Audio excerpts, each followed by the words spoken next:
छोटे से गांव रामपुर में कड़कड़ाती सर्दी की रात थी। दिसंबर का महीना था और ठंडी हवाएं इतनी तेज चल रही थीं कि पेड़ों की डालियां कांप रही थीं।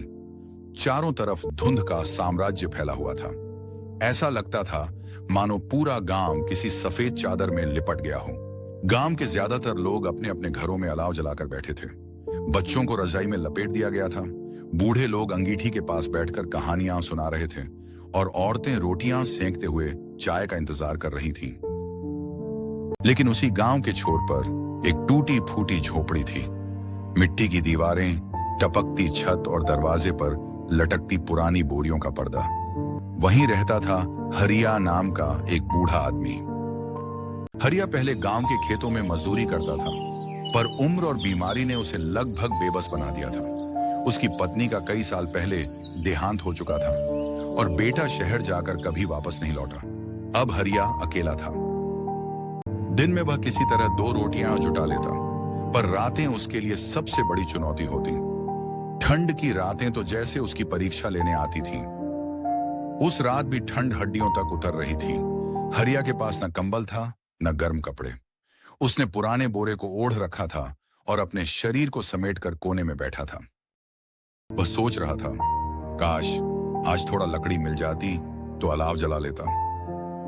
पर बाहर निकलने की हिम्मत नहीं जुटा पा रहा था।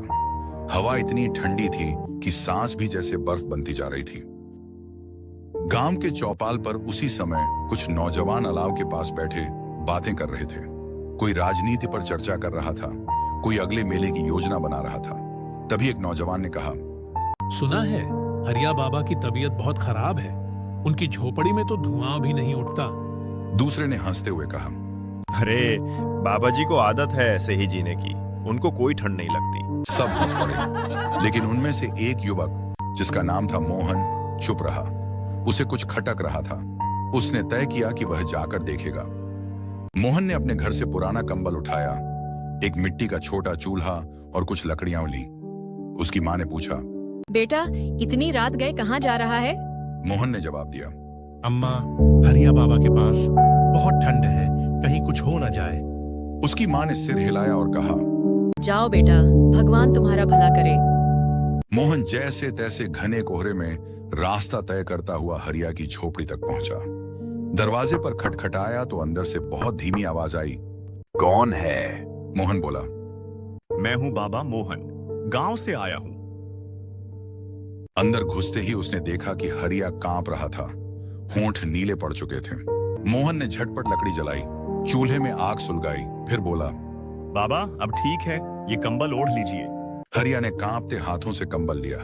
उसकी आंखों में आंसू थे। वह बस इतना कह पाया, बेटा तू भगवान है क्या? मोहन मुस्कुराया, नहीं बाबा, मैं भी ठंड से डरता हूँ। बस सोचा साथ में डरेंगे तो गर्मी बढ़ जाएगी। दोनों हंस पड़े। सुबह जब गांव वालों ने देखा तो हरिया की झोपड़ी से धुआं उठ रहा था। सबको हैरानी हुई। जब लोग पहुंचे तो देखा कि हरिया और मोहन दोनों एक ही कंबल ओढ़े बैठे हैं और चाय पी रहे हैं। हरिया अब पहले से कुछ ठीक दिख रहा था। गांव के सरपंच ने कहा, मोहन, तूने जो किया वो हम सबको करना चाहिए था। उस दिन से गांव के लोग हरिया का ध्यान रखने लगे। कोई रोज उसके लिए लकड़ी लाता, कोई दूध तो कोई फल। और हरिया जब जब उस रात को याद करता, उसकी आंखें भीग जाती। वह कहता, ठंड की रात ने मुझे सिखा दिया कि गर्मी रजाई से नहीं, इंसानियत से मिलती है। सच्ची गर्मी कपड़ों या अलाव से नहीं आती, वह आती है किसी के दिल के स्नेह और करुणा से। ठंड की रातें लंबी होती हैं, पर अगर साथ में कोई अपना हो तो सूरज जल्दी निकल आता है। ऐसे ही मजेदार वीडियो देखने के लिए हमारे चैनल को लाइक, सब्सक्राइब और फॉलो करें।